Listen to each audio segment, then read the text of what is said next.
Hi everyone, my name is Sam. I'm a co-founder and CEO at OTIV.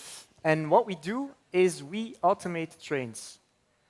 And let me get you in the vibe a little bit by sharing a video Have something of last year. amazing to share with the world. OTIV is raising 9 million to accelerate the autonomous revolution in rail. And to celebrate that, we're here to spot the arrival of the 1999 M6 double-decker coach with a 46A EMR body type. Epic.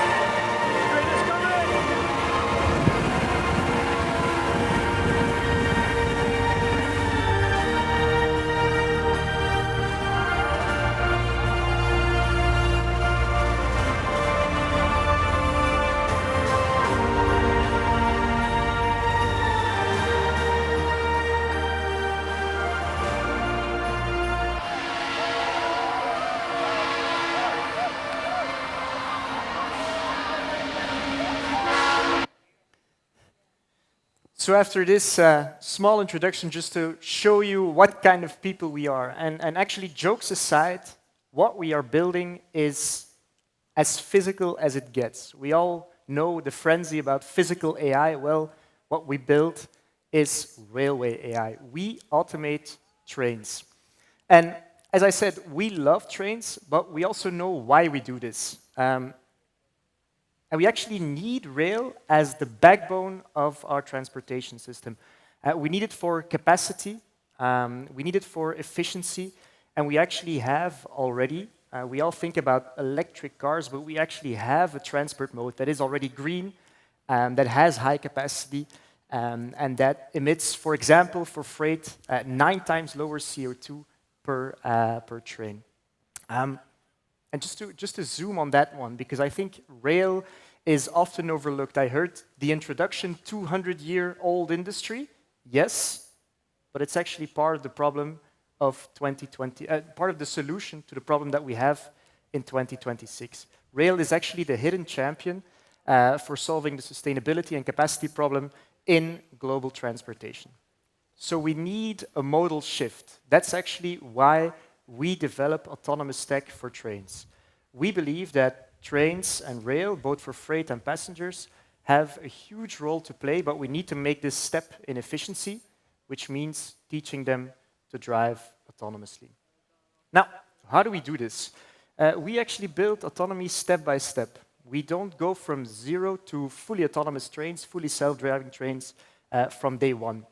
We actually do this in 2 big phases. We start with driver assistance, and then we evolve towards supervised autonomy, and we have one big AI driving engine, the OTIV driver, if you will.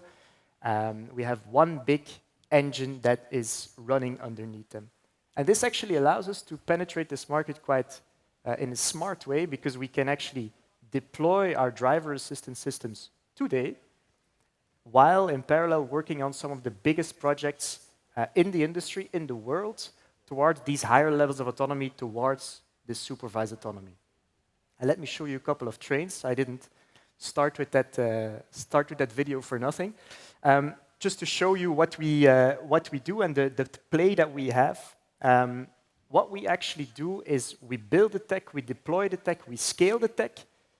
We do it first for driver assistance, and then what we are doing now, and that's actually what's happening now, it's super exciting. We're actually making the step towards full self-driving trains. These are some of our systems that are live today. So we developed and we deployed driver assistance systems for trams, very much similar to what you have in your car.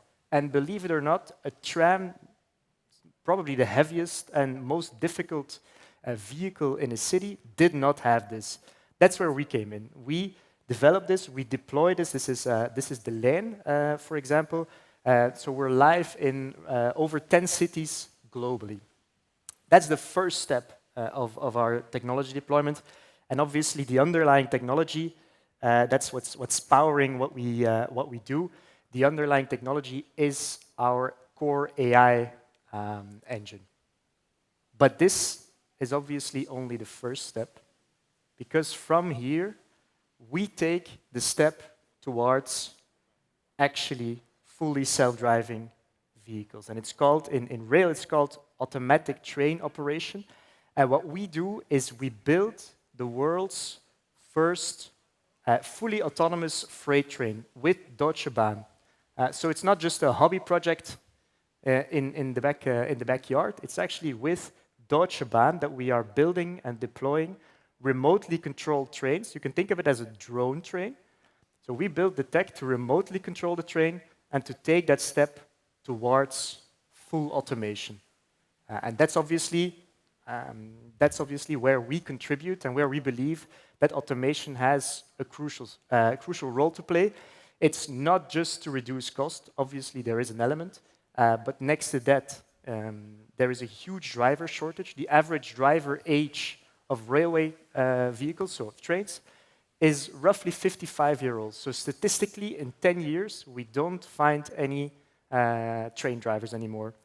And then on top of that, you can actually increase your capacity of your network by 20%. So that's a huge impact, and that's exactly what we need to actually take that steps towards full automation. And we are actually quite proud to have contributed to this first freight locomotive that is actually, it's two actually, that is driving fully autonomously.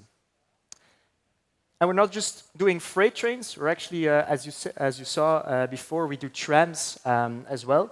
So we're actually taking that step towards fully driverless operation in the city as well. This is a project that we have in Oslo, where we're actually driving the tram fully autonomously through the city. So I don't know where you're all from, but if in the future, one day you see a tram driving through a city, and it has a bunch of sensors on it, chances are high that it's an OTIV tram. So to sum up, my pledge, my talk, it's actually rail needs to fight a perception problem. It's time for rail to catch up, not just in perception, but actually also in the tech.